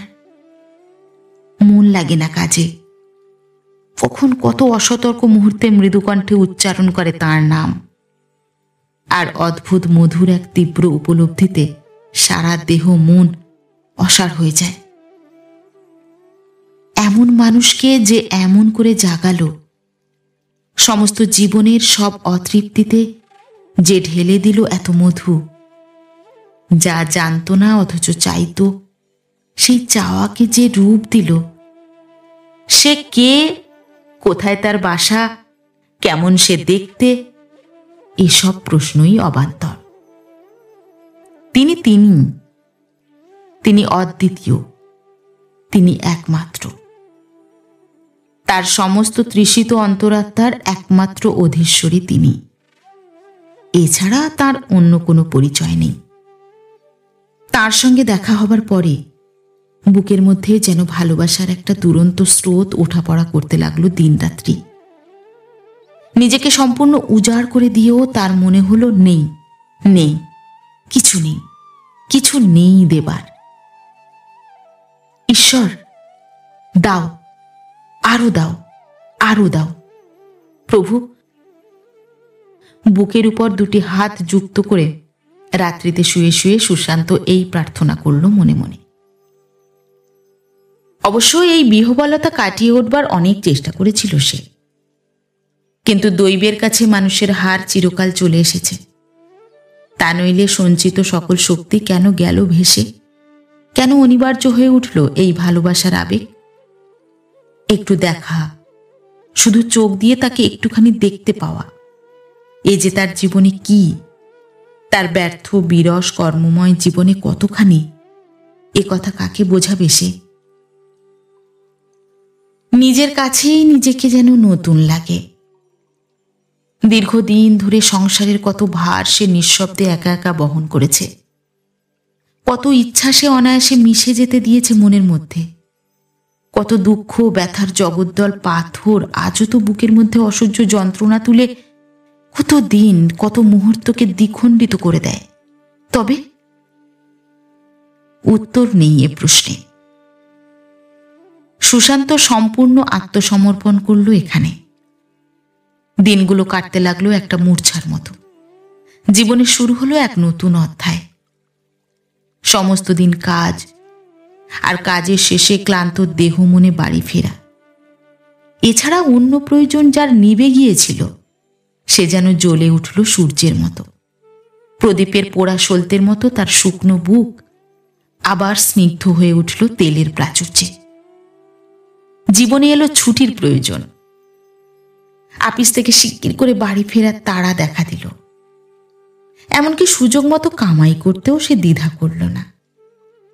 সমস্ত দিনের কর্মক্লান্ত শরীরে বাড়ি ফেরার যে একটা ব্যাকুলতা, জীবনে যেন এই সে প্রথম উপলব্ধি করে রোমাঞ্চিত হতে লাগল। এ যে কি, কত যে আনন্দ, তা কি আর কোনোদিন জেনেছিল? যদিও এ বাড়ি তার বাড়ি নয়, এ বাড়ির যিনি রচয়িতা তিনিও তার কেউ নন, তবু সে চিন্তা তাকে স্পর্শ করল না। তাকে যে দেখবে, শ্রবণ ভরে যে শুনবে তার কোমল কণ্ঠস্বর, প্রসন্ন অভ্যর্থনার আলো নিয়ে তিনি যে আসবেন দ্রুত পায়ে এগিয়ে, এ চিন্তাই তাকে সকল কিছুর অতীত করে রাখল। শৈশবে পিসিমার আদেশে বাড়ি ফিরত, স্বেচ্ছায় নয়। সন্ধ্যাবেলা সূর্য যখন এইমাত্র ডুবল, সমস্ত আকাশে যখন রাত্রির একটা আশ্চর্য কালো ছায়া বিস্তৃত হয়ে পড়ল, সেই সময়টায়, সেই সন্ধিক্ষণটায় তার ইচ্ছা করত না বাড়ি ফিরতে। চারটি দেওয়ালে আবদ্ধ ওই ছোট ঘরটিতে বসে পাঠ্যপুস্তকের উপর দৃষ্টি নিবদ্ধ করতে গিয়ে কতদিন ঝাপসা হয়ে এসেছে চোখ। একদিনও বাইরের সেই অস্পষ্ট আকাশকে দু চোখ ভরে সে দেখে নিতে পারেনি। ঘরে বসেই সন্ধ্যার কেমন একটা গন্ধ অনুভব করেছে, অথচ প্রাণ শক্তিকে আবদ্ধ রাখতে হয়েছে লণ্ঠনের সেই কেরোসিনের কটু গন্ধে। চরিত্র খারাপ হবে, এই ছিল পিসিমার ভয়। সূর্যালোক যেন চরিত্রের সতর্ক প্রহরী, আর রাত্রি যেন অধঃপতনের পিছল পথ। কিন্তু মনে মনে যতই কষ্ট পাক, পিসিমাকে অস্বীকার করবার মতো মনের জোর তার ছিল না। তারপর পিতার মৃত্যুর পরে যে স্বাধীনতা সে পেল, তাতে বাড়িতে কিসের একটা ভয়াবহ অনুভূতি তাকে বিরত করেছে। যতক্ষণ বাইরে থেকেছে ততক্ষণই শান্তি। অতগুলি ক্ষুধিত মুখের কাছে রিক্ত হস্তে দাঁড়াতে তার ভয় করত। সারা বাড়িময় যেন একটা দারিদ্র্যের ফিসফিসানি। তাকে দেখলেই যেন তারা কথা কয়ে উঠত। তার উপর ছিল সকলের কেমন একটা অবোধ অহেতুক দাবি। দেব না কেন, কেন করব না, বড় হয়েছিল কেন? মা পর্যন্ত কতদিন তাকে অযোগ্য বলেছেন। তাকে শুনিয়ে অন্য ছেলেদের বাপ নেই বলে তাদের দুরবস্থা বুঝিয়েছেন। কিন্তু তারও যে পিতার অভাবেই সকল ভবিষ্যৎ মুহূর্তে চূর্ণ হয়ে গেছে, সে কথা কেউ মনে করেনি। সকলের সব নির্ভরতা শেষ পর্যন্ত যেন কেমন একটা নিষ্ঠুর দাবিতে গিয়ে পর্যবসিত হয়েছিল। কাজেই বাড়ি ফেরার জন্য যে কোনো ব্যাকুলতা আসতে পারে, সেটা ছিল তার স্বপ্ন। তারপর দারিদ্র্যের নাগপাশ এড়িয়ে যখন একটু শান্তির আভাস দেখা দিয়েছিল জীবনে, মার বিষণ্ণ ব্যথিত চোখে একটা আনন্দের আভা ঝিলিক দিয়ে উঠেছিল। ভাই বোনেদের জড়িয়ে আস্তে আস্তে গড়ে উঠেছিল এক নতুন জগৎ। এমন দিনেই এলেন স্ত্রী। দারিদ্র্যের অংশ এরা যতই ভোগ করে থাক, ধনের অংশে অংশীদার তো একমাত্র তিনি। হাস্যমুখে সে কথাটি নিবেদন করে শ্বশুর স্বয়ং এলেন কন্যাকে রাখতে। সংসারে আবার নামল কালো ছায়া। অভাবের দিনের প্রচ্ছন্ন স্নেহ আবার মার মনে উচ্ছল হয়ে উঠেছিল। স্বাচ্ছন্দ্যের শান্তিতে ভাই বোনেদের শীর্ণ শরীর মন উজ্জীবিত হয়েছিল দাদাকে ঘিরে ঘিরে। কিন্তু স্ত্রী এসে আবার নিঃশেষে মুছে দিলেন সেই শান্তি। স্বামী যে তার বরাতের জোরেই যে আজ সকলে খেতে পাচ্ছে, সে কথাটা তার মূঢ় মনের উপর পিতামাতা খুব ভালোভাবেই ছাপ দিয়েছিলেন। সেটা সে ভালো করেই সকলকে উপলব্ধি করালো। এই তো তার বাড়ি ফেরার ইতিহাস। বন্ধু বান্ধব, আত্মীয় সমাজ সব থেকেই নিজেকে সে একেবারে নির্বাসিত করে রেখেছিল। দুঃখের দিনে এদের চিনে নেবার অবকাশ হয়েছিল তার। কোনো প্রবৃত্তি ছিল না আর সঙ্গলাভের। কিন্তু জীবনের প্রায় প্রান্তে এসে মরুভূমির মধ্যে একই উদ্যান আবিষ্কার করল সে। কিন্তু ভালোবাসাও যত, দুঃখটাও কি ততই তীব্র নয়? প্রথমটায় এ সত্য সম্বন্ধে সম্পূর্ণই অচেতন ছিল তার মন। মনের মধ্যে এ কথাটাই তখন বড় ছিল। এই তো যথেষ্ট। এই যে তাকে দেখতে পেলাম, ভালোবাসলাম, যা চেয়েছিলাম সারা জীবন ধরে, মূর্তিমতী হয়ে সে যে দেখা দিল, এই কি যথেষ্ট নয়? এমন মধুর, এমন উজ্জ্বল, হৃদয়বৃত্তিতে এমন যিনি পরিপূর্ণ, তার কাছে তো নিজেকে বিকিয়ে দিয়েই সুখ। কি তিনি দিলেন, কি হবে তার হিসাব নিকাশে? সূর্যের উত্তাপে ফুল ফোটে, পরিপূর্ণ চাঁদ সমুদ্রে জোয়ার আনে। তিনিও তার সংস্পর্শ দিয়ে বিকশিত করলেন আমাকে, আমার প্রাণ প্রাচুর্যের উৎস হয়ে রইলেন। কিন্তু ক্রমশ মন যেন হাত পাততে চাইল বিনিময়ের আশায়। কিছুকাল পরে সুশান্ত স্পষ্ট বুঝতে পারল, যা মানুষের প্রতি নিঃশ্বাসের কামনার ধন, তাকে পাওয়া ঠিক এভাবে পাওয়া নয়। যৌবনে এই বন্ধুতাই ছিল তার আদর্শ। মেয়েরা যখন তাকে অন্যভাবে পেতে চেয়েছে তার অবাক লেগেছে। কিন্তু এতদিনে সে বিশ্বাস করল, সত্যিই সে পাওয়া নয়। যাকে সত্যি করে চাওয়া যায় তাকে আরো চাই, আরো নিবিড় করে চাই। সমস্ত দেহ মন দিয়েই আমরা তাকে প্রার্থনা করি। এবং সুশান্তর দেহ মনের এই যে একাগ্র সুচিতা, এ কি সে এই পাওয়াটির জন্যই এতদিন রক্ষা করে এসেছিল? তার হৃদয় সর্বতোভাবে যা গ্রহণ করতে পারে, তা কি কেবলমাত্র এই মেয়ের মধ্যেই নিবদ্ধ নয়?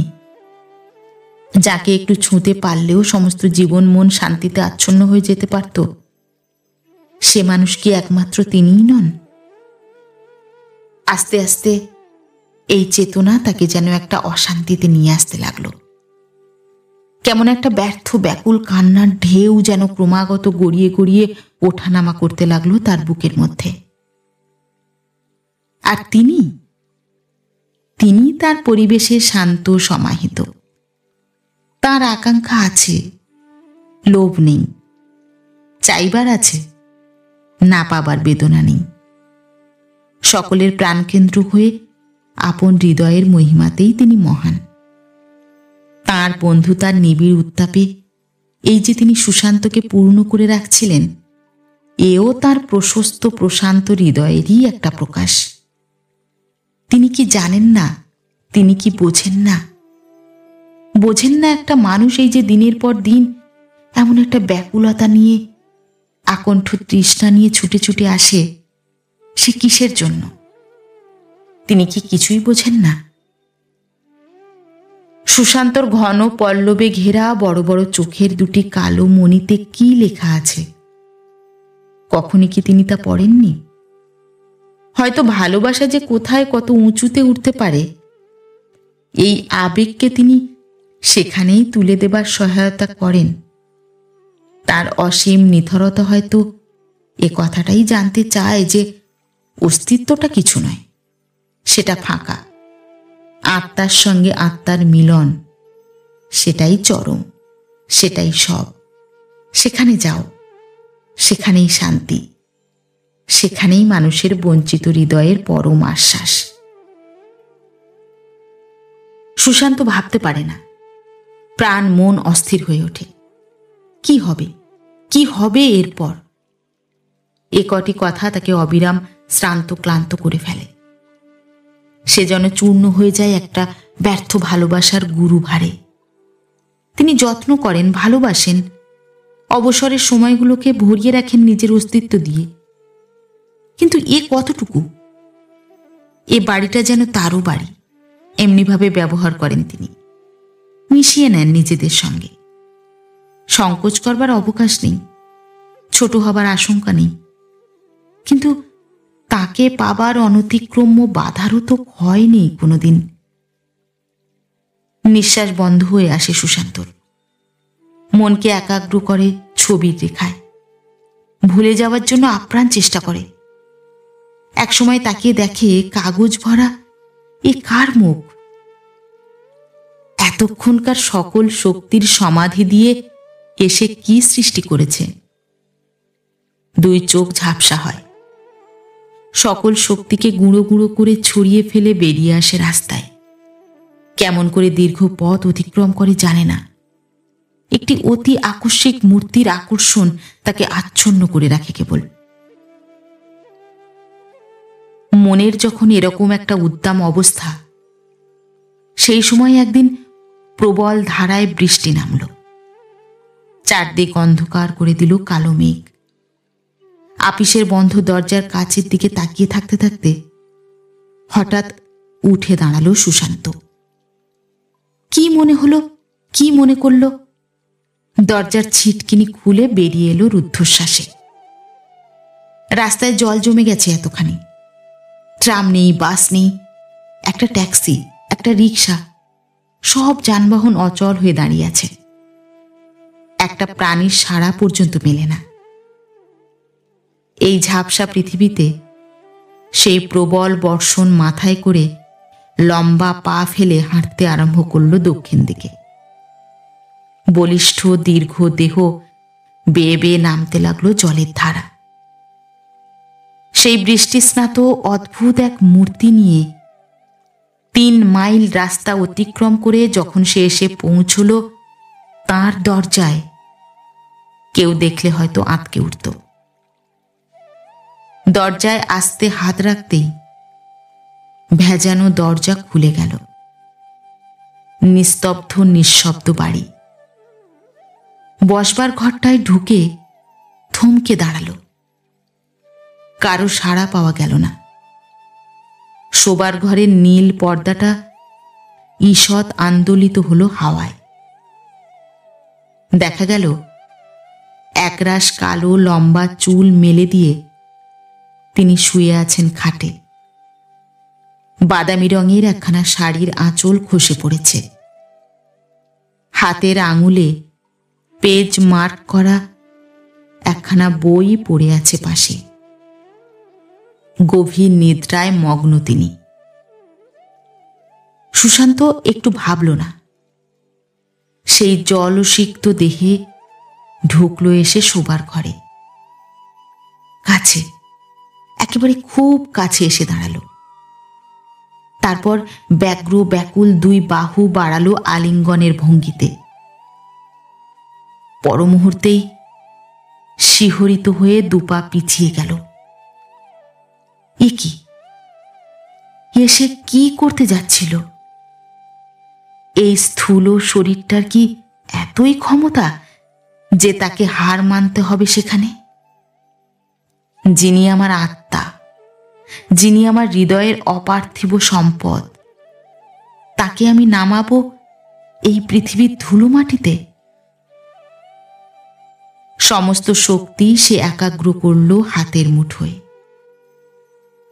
দৈহিক আকাঙ্ক্ষাকে যেন সে পিষে ফেলল তার চাপে। তারপর ধীরে ধীরে বেরিয়ে এলো ঘর থেকে। বিশ্বাস নেই আর নিজেকে।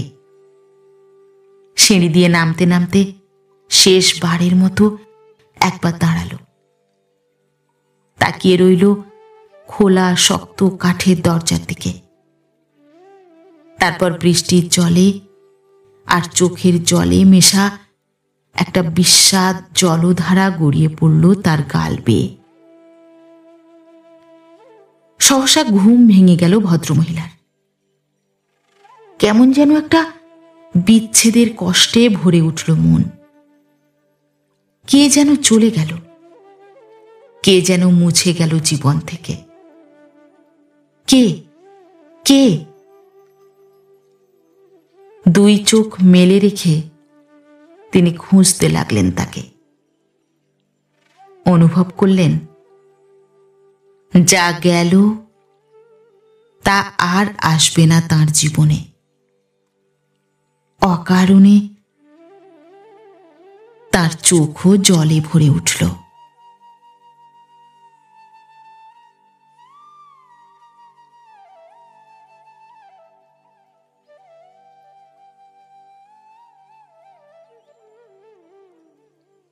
নমস্কার।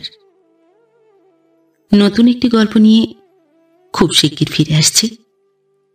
ততক্ষণ সবাই ভালো থাকবেন, সুস্থ থাকবেন। গল্প পাঠ কেমন লাগলো অবশ্যই কমেন্ট করে জানাবেন, এবং ভিন্ন ভিন্ন স্বাদের অডিও স্টোরি শোনার জন্য অবশ্যই চ্যানেলটি সাবস্ক্রাইব করবেন। ধন্যবাদ।